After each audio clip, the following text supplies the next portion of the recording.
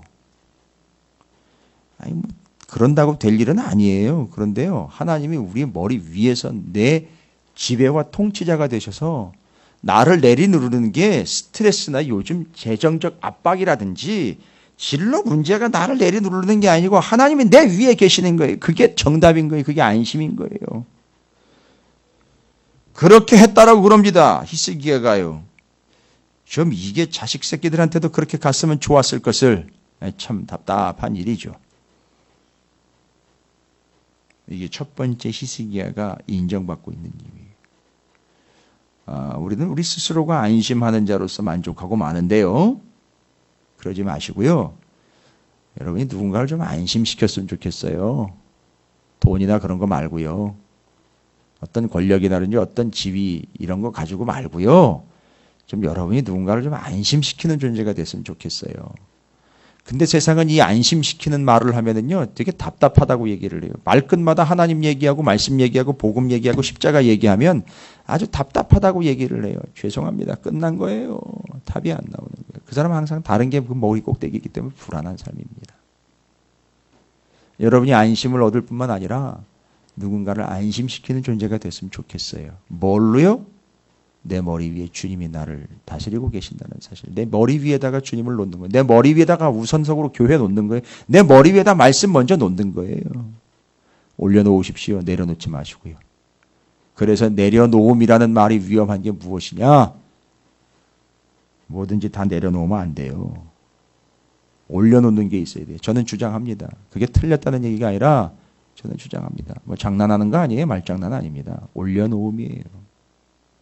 올려놓음이 안정이에요. 안심이에요.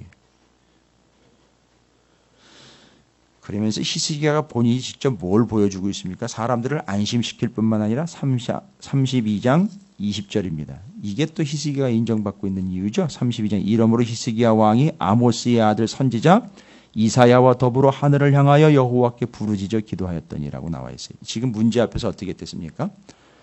재미있는 게 바로요.